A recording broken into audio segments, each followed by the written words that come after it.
우린 계속해서 이 세 가지 부분을 우리가 기억하기 원합니다. 오늘 말씀의 내용이기도 합니다. 첫 번째는 모든 인간은 하나님의 형상으로 만들어졌다는 것입니다. 하나님께서 모든 세상의 창조물, 생명 있는 모든 것들을 창조하셨지만 특별히 사람에게는 하나님께서 하나님의 형상을 입으셨다는 것, 이것이 성경에서 말하는 인간이 지니는 고귀한 특성이라는 것을 우리가 볼 수 있습니다. 그리고 그 형상 가운데 하나님께서 사람에게 특별히 이 도덕적인 이 기준을 주셨는데, 이것을 우리가 성경을 통해서도 볼 수 있고요. 바로 양심이라는 것을 우리가 성경에서도 찾을 수 있고 우리 삶 속에서도 우리가 충분히 발견할 수 있는 것입니다. 우리에게 하나님의 형상을 입히셨고 또 우리에게 양심을 통해 자신의 인식 새기신 그 하나님께서 그러므로 우리를 창조하신 것에는 목적이 있다. 우리는 그 목적을 말씀을 통해 발견하고 또 그 말씀에 따라 사는 우리가 계속 되고자 하는 이 시간이 이어지길 원합니다. 그래서 우리가 하나님의 관점과 세상의 관점, 여기서 가장 중요한 것은 하나님은 우리가 행복하기도 원하시지만 동시에 거룩함 가운데 행복하기를 원하신다는 것입니다. 하나님께서는 거룩하신 분이시기 때문입니다. 우리가 그 부분을 대해서 배웠고, 우리가 이 내적 계시에 대해서 오늘 이제 외적 계시라 해서 창조물을 통한 하나님의 놀라운 존재를 발견할 수 있음을 우리가 보는데요. 저번 시간에 내적 계시를 통해서 하나님의 형상이란 무엇인가, 인간만이 지닌 고유한 지성, 하나님의 형상과 하나님의 속성을 하나님 안에서 사람이 누릴 수 있고 발휘할 수 있다. 그것뿐만 아니라 이제 도덕적인 지성, 우리 마음에는 이 옳고 그름이 존재한다는 것입니다. 그리고 그 안에는 또 그것을 위한 목적이 존재한다. 우리가 이것을 통해서 사람만이, 그렇죠, 하나님이 고유한 특성을 우리에게 주셨고 또 그것을 통해 우리가 하나님을 알 수 있다라고 할 수도 있고 변명할 수 없다, 이렇게 우리가 하나님 말씀을 통해, 로마서 말씀을 통해 우리가 보았었습니다. 오늘은 우리 계속해서 이어서 이제 외적 계시에 대해서 우리 함께 살펴보도록 하겠습니다. 즉 이제 우리의 마음속에 하나님께서 주신 것이 저번 시간에 배웠던 내용이라면, 이제는 하나님께서 우리가 주변의 이 세상을 통해서 하나님의 존재를 발견할 수 있다는 것을 함께 보기를 원합니다. 우리 먼저 하나님께서는 우리 마음속에 자신에 대한 지식을 두셨다는 것을 기억하면서 그분의 존재에 대한 증거로 우리의 이 주변을 둘러주셨다는 것을 우리가 기억을 해야 합니다. 로마서 1장 20절 말씀을 보시면 그분의 보이지 아니하는 것들 곧 그분의 영원하신 권능과 신격은 세상 창조 이후로 분명히 뭐라 나와있죠? 보이며라고 있습니다. 만들어진 것들에 의해 우리가 이해할 수 있다라고 하므로 우리가 변명할 수 없다라고 하나님께서 말씀하시죠. 보이지 않는 하나님을 우리가 볼 수 있고 이해할 수 있는 것이 우리 주변에 있다는 것, 이것이 외적 계시, 우리가 하나님을 발견할 수 있는 것들이다, 이렇게 성경에서는 말하고 있습니다. 우리 주변의 이 창조물을 통해서 하나님은 두 가지 방법으로 사람에게 자신을 계시하셨는데요. 첫 번째는 이 원인의 계시입니다. 조금 이 말이 어색할 수 있지만 이것을 풀어서 함께 나누길 원합니다. 우리는 이 모든, 우리가 살면서요, 모든 이 결과라는 게 있죠. 이 세상의 모든 것엔 결과가 있습니다. 근데 그 결과가 있기에 앞서서 중요한 것은 항상 이 원인이 있어야 됩니다. 원인이 있어야 결과가 있다. 원인이 있어야 결과가 있다.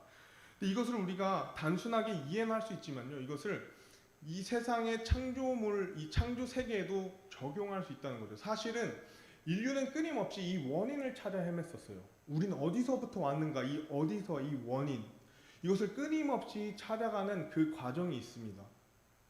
이것은 우리에게 참 중요한 부분인데요. 이거에 대한 예시로 우리가 이 과일을 생각해 볼 수 있습니다.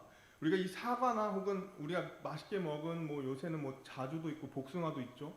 그 과일들을 생각을 해봤을 때 이 과일이 사실 어떻게 존재했냐, 우리 그런 생각은 하지 않지만 조금 우리가 이 시간에 한번 생각해 보기 원합니다. 이 과일이 어떻게 스스로 존재하게 되었을까? 이 과일을 추적하다 보면 당연히 우리 과일을 어디서 땄죠? 이 열매, 나무에서 땄다는 것입니다. 그렇다면 우리 한 번 더 나아가서 이 나무는 그럼 어디서부터 왔을까? 나무도 우리가 생각을 해보면 그 나무도 스스로 존재한 것이 아니라 또한 원인이 있어야 된다는 거죠. 존재의 시작이 있어야 된다는 것입니다. 그래서 우리가 알기로는 이 씨앗, 그렇죠? 이 씨앗이 땅에 심겨져서 나무가 되어서 열매가 맺는다. 그렇다면 또 중요한 것은 이 씨앗의 원인도 있어야 되죠. 씨앗은 또 어디서부터 왔는가? 그래서 우리가 끊임없이 이 창조의 질서 속에 이 원인이 어디서부터 왔는가? 우리는 어디서부터 왔는가? 이 사과는 어디서부터 왔는가?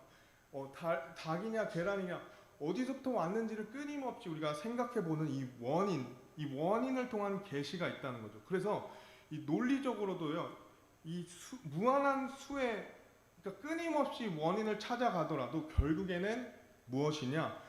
시작, 즉 제1 원인에 도달하게 된다는 거죠. 즉 결과값을 계속 쫓아가서 그 원인을 찾아가다 보면 분명히 최초의 시작이 있을 것이다. 이것을 제1 원인이라고 하는 것입니다. 모든 것의 시작이다, 모든 것의 이유인 그 자체로는 아무런 원인도 필요로 하지 않는 존재 혹은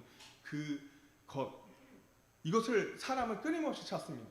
특히 이제 우주 관련된 이 과학자들은 끊임없이 찾아요. 지구의 시작이 어떻게 시작돼서 우리 생명체의 시작은 어떻게 돼서 끊임없이 찾아가는. 그러나 분명한 것은 최초의 시작이 있어야 한다는 것입니다. 최초의 원인이 있어야 된다는 것이죠.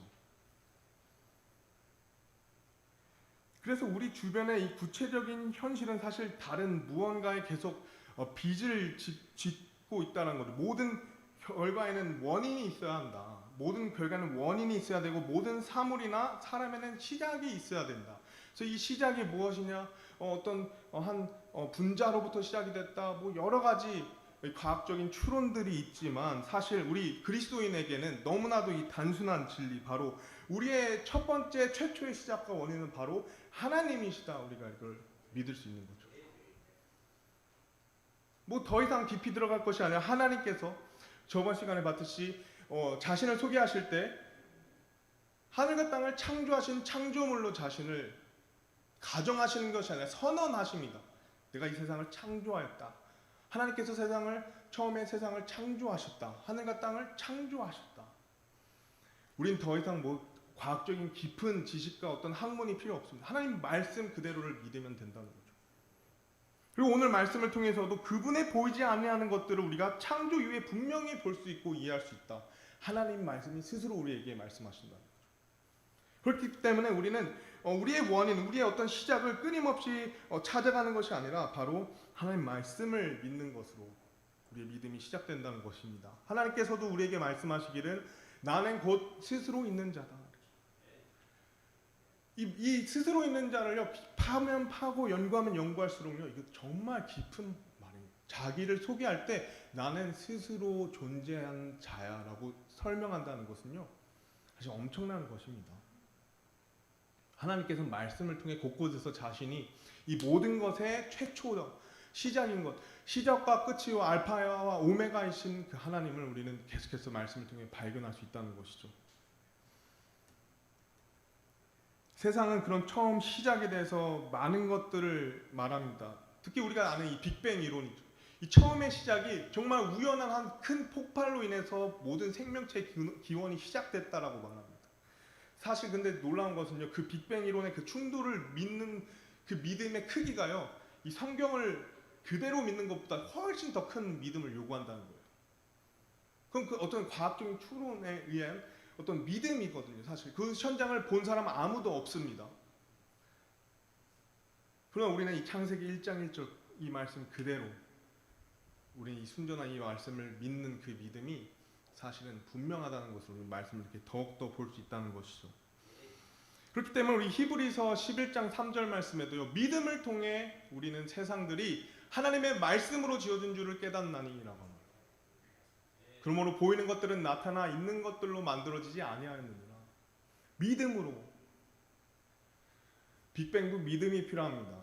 세상에서 말하는 그 나름의 세상의 기원과 시작에도 믿음이 필요합니다. 그러나 중요한 것은 우리는 하나님의 말씀을 믿는 그리스도인이라는 것이죠. 하나님의 말씀을 또 가르치는 그리스도인이라는 사실입니다. 이 진리는 다른 어떤 것도 비교할 수 없이 그러므로 우리의 존재에 이 목적을 불어넣는다는 거죠.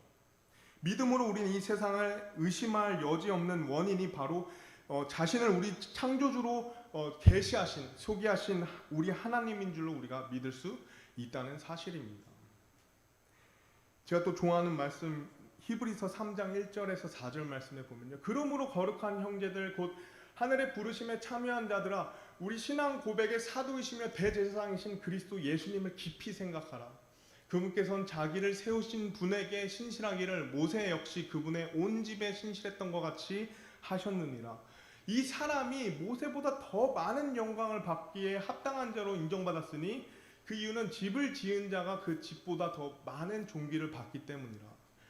여기서 우리 함께 읽도록 하겠습니다. 이는 모든 집이 어떤 사람에 의해 지어지지만 모든 것을 지으신 분은 하나님이시기 때문이다. 이렇게 말합니다. 그래서 중요한 것은 이는 모든 집이 어떤 사람에 의해 지어진다는 것입니다. 여기서 우리는 두 번째 특징을 발견할 수 있는데 이 창조를 통한 하나님의 계시를 발견할 수 있다는 거죠. 진화론의 경우는 우리가 그냥 움직이는 분자에 의해서 우리가 시작되었다고 말하지만 하나님은 친히 우리를 창조하시고 그리고 우리에게 생명의 숨결을 불어넣으셨다고 말씀하시죠. 이 창조의 계시, 즉 모든 집에는 어떤 사람에 의해서 지어져야만 한다는 것입니다. 그리고 모든 것을 지으신 분은 하나님이라는 것이죠. 이 부분을 우리가 생각을 해보면서요, 이 창조의 계시에 대해서 함께 생각을 해보겠습니다. 첫 번째, 창조에는 질서가 있다는 것입니다.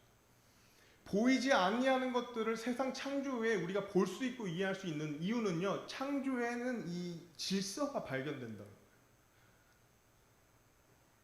이 영상이 나올지 모르겠는데 함께 보시면요, 이 작은 생명체 하나조차도, 이건 제가 어떤 목사님이 이 복음 세미나를 하실 때 보여줬던 영상인데 참 인상이 깊어서 제가 같이 나누길 원하는데, 이 작은 생명 하나가 과연 이게 순서가 잘못됐네요. 죄송합니다. 이거 먼저 보시면 이게 창조의 질서에 대한 내용인데 그 소리도 있거든요. 네. 이거는 이제 그 은하계의 공전에 대한 내용인데 잠깐 착오가 있었습니다.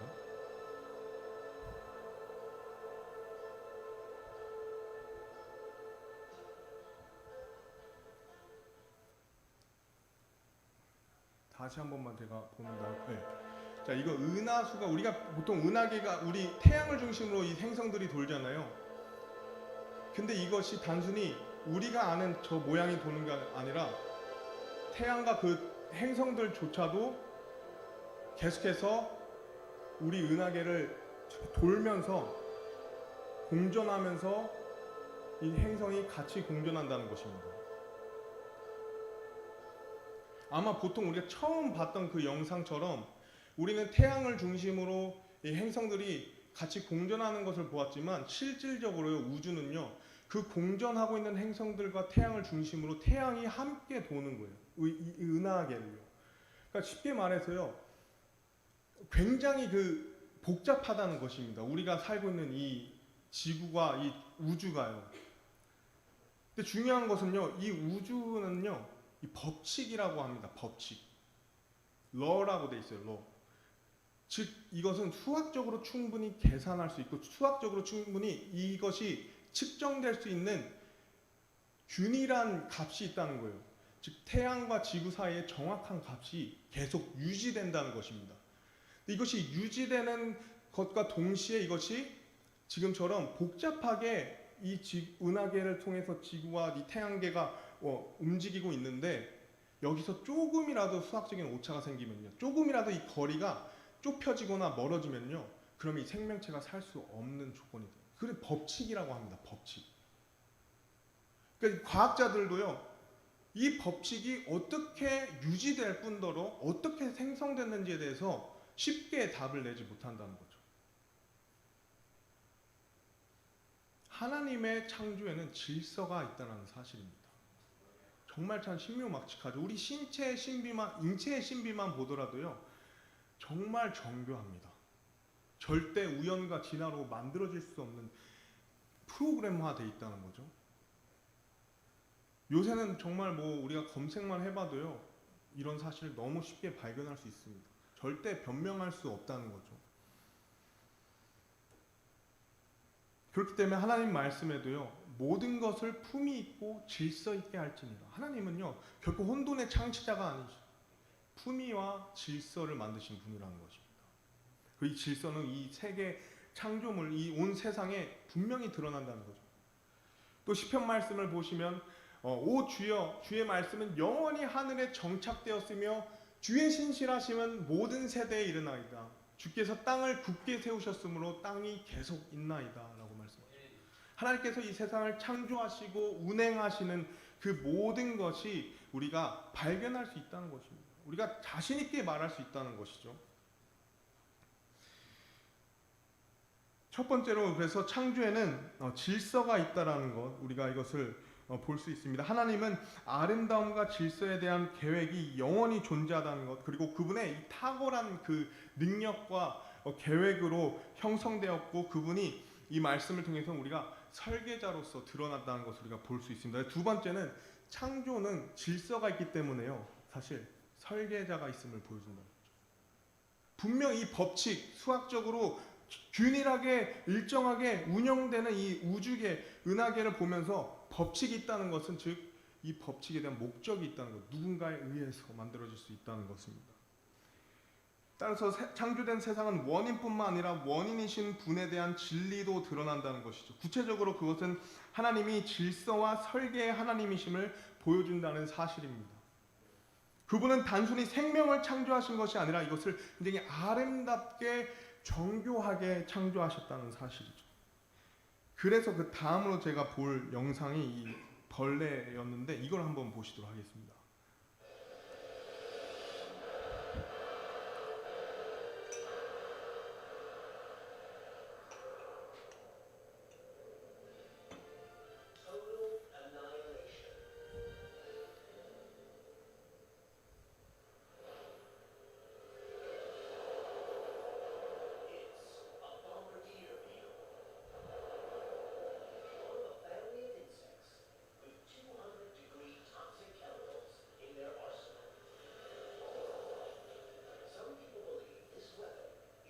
진화로 발달하기 너무 복잡하다고 말해요.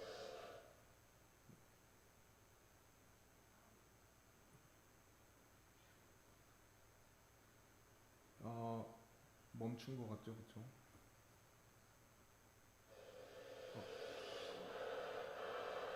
한 번만 더 다시 보겠습니다. 죄송합니다.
네, 여기까지 보도록 하겠습니다. 이 벌레를 한 마리를 보더라도요, 이 내부가 너무 정교하고 복잡해서 이 진화론자들도 이것이 너무 복잡하다고 얘기하지만 이제 당연히 내셔널 지오그래픽은 알다시피 이제 공영 방송이기 때문에 진화론의 선을 지켜야 되기 때문에 그러나 언제나 답은 있습니다라 말하지만 사실 이것을 설명하기 너무 정교한 거예요. 왜냐하면 폭탄 먼지 벌레가 뿜는 이 화상의 100도나 되는 그 화학 물질을 벌레가 화상을 입지 않고 자유자재로 만들고 쓸 수 있다라는 이 정교함이 그 벌레, 작은 벌레 한 마리 있다라는 거예요. 이것을 그냥 단순히 진화로 이것을 갖게 되었다 말하기에는 너무 복잡하다는 것입니다. 설계가 돼 있다는 거죠, 이 벌레 안에. 그래서 우리가 이 생각해 볼 수 있는 부분은요, 이 설계, 이 한 생명체를 보더라도요, 그 정교함이 있다는 거, 이 안에 디자인이 있다는 거, 프로그램이 돼 있다는 것을 우리가 본다면 이것은 무엇을 의미하냐면요, 바로 디자이너가 있다는 사실입니다. 즉, 이 창조물의 질서가 있고 이 안에 이 설계와 같은 정교함이 있다는 사실은 그것을 만든 이가 분명히 존재한다는 것이에요. 그래서 하나님을 믿는다, 창조주 하나님을 우리가 믿는다는 것은 막연한 어떤 믿음이 아니라는 것입니다. 굉장히 이것은 논리적이고요. 굉장히 이것은 또 굉장히 충분히 우리가 말할 수 있는 어리석은 것이 아니라는 거죠. 오히려요, 참 이 빅뱅 이론의 어떤 부분을 우리가 단면적으로 우리가 생각을 해보면요, 이 이론은 마치 시계의 모든 부품들이 이렇게 흩어져 있는 것을 이제 상자에 넣고, 우리 들으신 분은 알겠지만 사물함에 넣고 막 흔들어요. 그다음에 한번 열어봐요. 또 한번 열어봐요. 계속 그것을 수천 번, 수만 번 반복하다가 이 시계가 조합됐다라고 믿는 믿음과도 같다는 것입니다. 물론 그분들의 어떤 믿음에 또 다른 부분이 있겠지만 이렇게 단면적으로 우리가 얘기할 수 있다는 것이죠. 근데 우리 성경 말씀을 보면요, 중요한 것은 하나님께서는 세상을 창조하셨을 뿐만 아니라 하나님께서는 이것을 잘 내가 창조하였다라고 얘기합니다. 정교함이 있다는 것이죠. 그래서 창조는 우리 세상이 하나님 자신에 의해 아름답게 설계되었음을 분명히 그리고 틀림없이 보여준다는 사실입니다. 그래서 이 창조의 목적이 무엇이냐? 바로 창조주이신 하나님께 우리가 영광을 돌리고 하나님을 우리의 이 창조주로 나타내는 것을 우리가 믿기를 하나님께서 원하신다는 거죠. 시편 19편 1절에서 3절 말씀 보면 하늘들이 하나님의 영광을 밝히 드러내고 궁창이 그분의 손이 행하신 일을 나타내는도다. 낮은 낮에게 말하고 밤은 밤에게 지식을 보이니 그것들의 음성이 들리지 않는 말이나 언어가 없도다. 이렇게 합니다. 하늘들이, 우리가 요새 밖에 나가면 하늘이 너무 아름답잖아요. 그죠? 그 하늘이 하나님의 영광을 밝히 드러낸다. 성경이 이렇게 얘기해요. 이 궁창이 그분의 손을 행하신 일을 나타낸다. 이렇게 얘기하는 것입니다. 그래서 하나님의 존재에 대한 이 본질적인 진리와 이 창조물의 이 찬양, 이런 울려 퍼지는 소리는 모든 사람에게 하나님을 거부하거나 그분에 대한 지식을 부인할 변명의 여지도 없게 한다는 것입니다. 그래서 로마서 1장 20절 말씀을 보면 그러므로 그들이 변명할 수 없느니라 라고 주장하는 것이죠. 아무도 하나님의 이 놀라운 이 창조의 섭리를 피할 선택권이 없다는 사실입니다. 그러나 이 성경 말씀은요, 우리에게 다음과 같이 얘기하죠.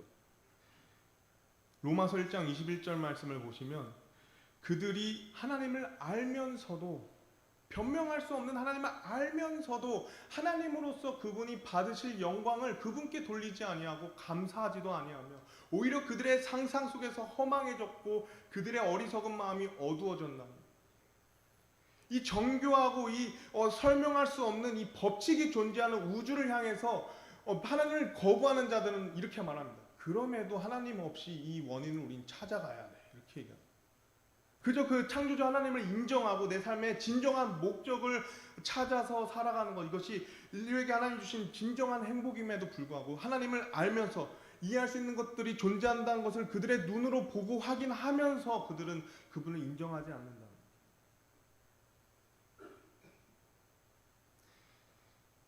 엘버트 몰러라는 신학자의 말을 인용한다면요, 다음과 같이 얘기합니다. 이 세속주의자들은 하나님에 대한 믿음을 인류 진보의 큰 장애물로 봅니다.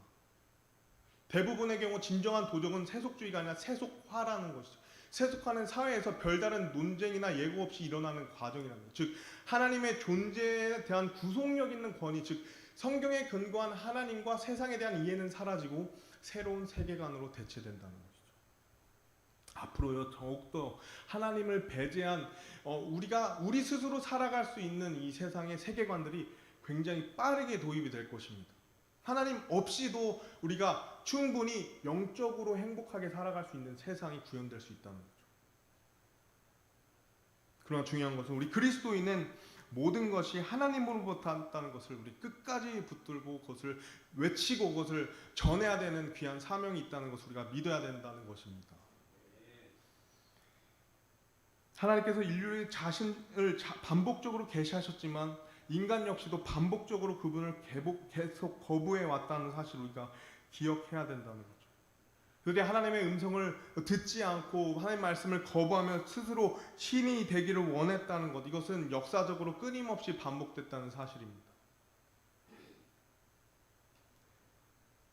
참 안타까운 것은 하나님을 거부한 그들이요, 하나님을 알면서 그분을 받아들이지 않는 그들이 성경 말씀을 통해 우리가 보았듯이 다른 자기의 상상 속에서 허망해지는 것들로 그것을 채워간다 했습니다. 그래서 참 많은 사람들이 명상을 하죠. 많은 사람들이 자연물을 향해서 끊임없이 비는 그런 우상 행위를 하게 됩니다. 심지어는 요새는요, 사탄을 숭배하는 사탄 숭배자들도 대놓고 활보하는 세상입니다, 여러분. 정말 무서운 세상이죠. 그 모든 것의 이유는 바로 하나님을 알면서 하나님을 거부하는 그들의 완악한 마음이라 성경은 말하고 있는 것이죠.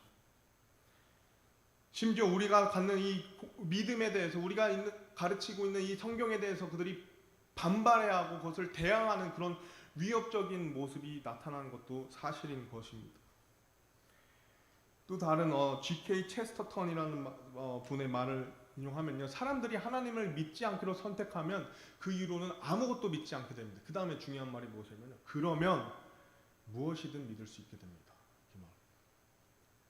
그들이 원하는 것 무엇이든지, 내가 원하는 무엇이든지, 이 세속적인 관점의 핵심은 자기 중심이죠. 내가 믿고 싶은 것, 내가 받아들이고 싶은 것, 이것이 나라면, 이것이 하나님 말씀과 위배된 것이라도 그것이 나에게 행복을 준다면 나는 그것을 믿겠다. 굉장히 팽배해지는 이 세상에 우리는 거기에 휩쓸릴 것이 아니라 하나님의 말씀을 끝까지 붙드는 그리스도인이 되어야 될 줄로 믿습니다. 그렇기 때문에 일반적으로 하나님 거부하는 사람은 자신이 지혜롭겠다고 생각을 하죠. 그들은 자신의 삶의 경험과 어떤 깊은 지성 덕분에 시대에 뒤떨어진 이 기독교의 어떤 이런 사상과 이런 것들, 혹은 그런 그것을 가진 사람들에 비해 더 높은 수준의 지혜를 가졌다고 생각하지만 성경은 뭐라 말씀하시냐면요, 그들이 스스로 지혜롭다고 선언하나 어리석은 자가 되었다라고. 많은 철학 필요 없습니다. 많은 깊은 지식, 그런 지혜, 그런 것들이 필요 없습니다. 우리는 하나님의 말씀이 무엇라 말하냐, 그것을 끝까지 우리는 믿고 끝까지 우리는 그것을 지켜나가는 것이 하나님 앞에 지혜로운 자가 된다는 것이죠. 성경은 이와 대조적으로 성경에선 참된 지혜를 무엇이라 말하죠. 우리 잠언 말씀에 너무 잘 알지만 지혜의 시작이 바로 주님을 두려워하는 것이라고 성경은 말합니다. 주를 두려워하는 것이 지식의 시작이나 어리석은 자들은 지혜와 훈계를 멸시하느니라. 사람은요, 하나님으로부터 지식을 받을 때만 이 참된 지혜를 얻게 된다는 사실입니다. 하나님께부터 받은 지식으로. 다른 생각들은 좋게 들릴 수 있죠. 또 나를 높일 수 있지만 하나님의 지혜가 아닌 모든 지혜는 다 어리석다, 하나님 말씀하신다는 거죠.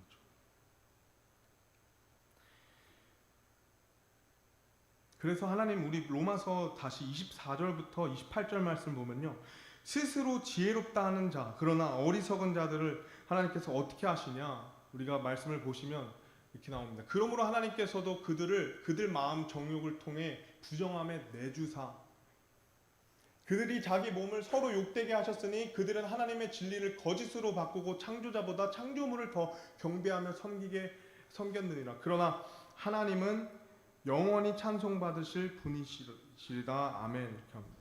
이런 까닭에 하나님께서 그들을 수치스러운 애정에 내주셨으니 이는 심지어 그들의 여자들도 본래대로 쓸 것을 본성에 반하는 것으로 바꾸었기 때문이라. 많은 일들이 일어나고 있죠.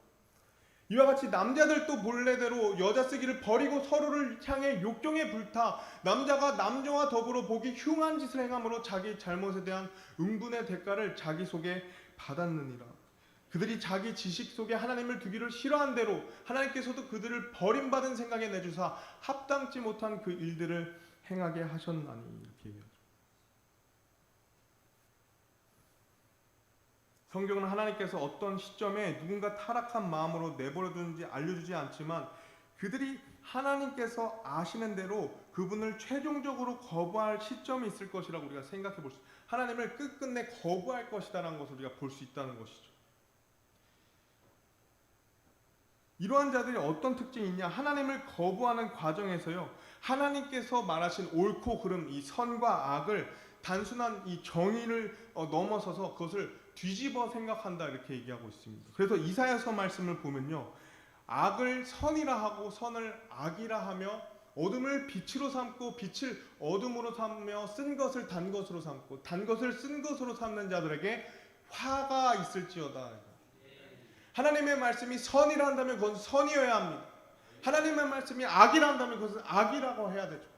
그러나 이 세상은 악과 선을 뒤집어 말하는, 내가 선이라 생각한다면 하나님이 악이라 할지라도 나는 선이라고 믿는다, 이 본성에 반대되는 엄청난 일들이 일어나고 있다는 거죠.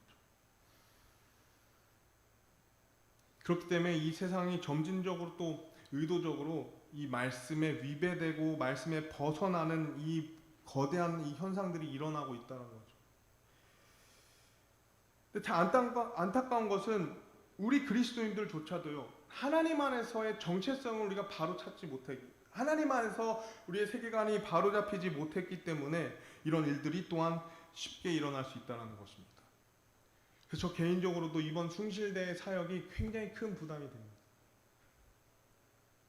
정말 하나님을 모르는 그 사람들에게, 그 기독교 기반의 학교임에도 20%만 그리스도인이나 80%는 하나님을 모르거나 교회를 다녀온 경험밖에 없는, 전혀 모르는 그런 곳에서 정말 하나님을 바로 전할 수 있도록, 예수님의 복음을 그들이 믿을 수 있도록, 그러므로 그들의 삶에 목적이 생기고 그들의 삶에 이유가 생기고 그들의 삶에 거룩함과 이 행복이 생겨날 수 있도록 참 그런 마음의 부담이 있습니다. 왜냐하면 하나님의 말씀에 한 번 죽는 것은 사람들에게 정해진 것이요 이것 뒤에는 심판이 있다 말씀하셨기 때문에, 심판이 있다. 하나님이 계시고 그 진리는 사람들이 받아들이든 받아들이지 않든 변함이 없다는 것이죠. 수많은 사람들이 하나님을 거부할지라도 우리는 거부할 이유가 없다는 거죠. 우리는 여전히 사람들이 어리석다 할지라도 우리는 이 가장 놀라운 하나님의 말씀을 전해야 된다는 거죠. 이 말씀이 얼마나 놀랍습니까? 이 말씀은 한 번도 변한 적이 없죠. 교과서는 변합니다. 법은 개정될 수가 있습니다. 그러나 이 놀라운 하나님의 말씀은 단 수천 년 동안 단 한 번도 변화되지 않고 우리에게 계시된 놀라운 하나님의 말씀이라는 거죠. 우리 결코 어리석은 사람들이 아니라는 것입니다. 그러므로 우리에게 필요한 것이 무엇이냐? 바로 믿음이 필요하다는 거죠. 그러나 믿음이 없이는, 우리가 믿음으로 하나님을 믿고 하나님의 창조하심을 믿지만 이 믿음이 없이는 하나님을 기쁘게 할 수 없다.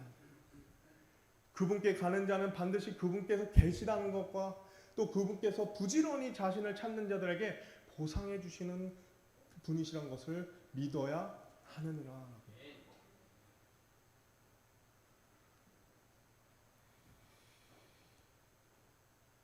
권능이 충만한 하나님은 그분이 우리를 창조하셨기 때문에 여러분 개별적으로 한 분 한 분을 너무나도 잘 아십니다.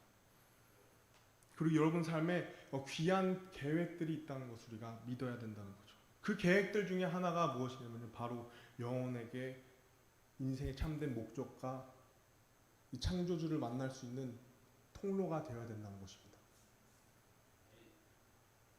그런 열정이 있는 우리 교회에 임해 하나님께 참으로 감사한 마음이 있습니다. 하나님의 아들 예수 그리스도를 믿지 않는 자들을 하나님께서는 그러므로 심판하실 것이죠.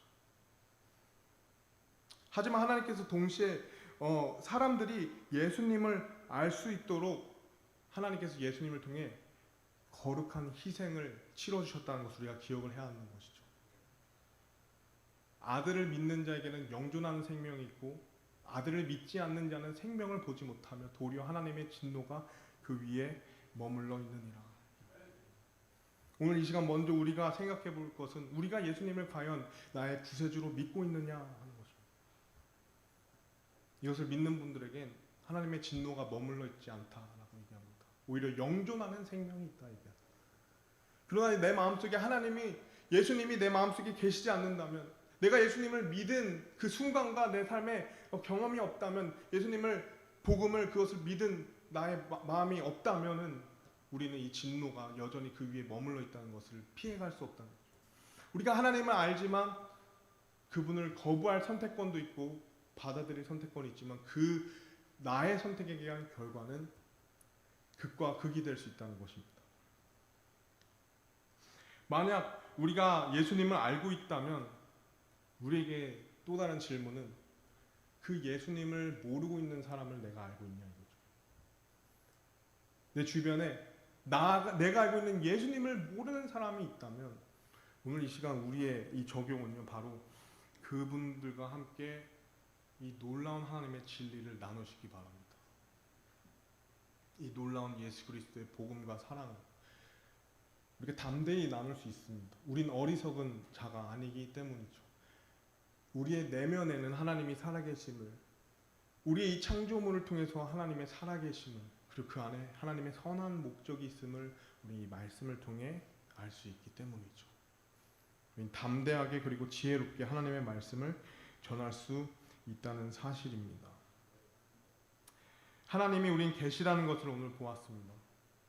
또 하나님께서 먼저 우리에게 자신을 계시했다는 사실을 우리가 보았습니다. 우리가 오늘 해야 될 것은 우리가 그 하나님께서 우리에게 보여주신 가장 큰 사랑, 바로 이 예수 그리스도를 내 개인의 삶의 구원자로 믿고 또 믿은 우리는 그분을 나누는 그런 귀한 우리가 되었으면 좋겠습니다. 우리 기도하고 마치도록 하겠습니다.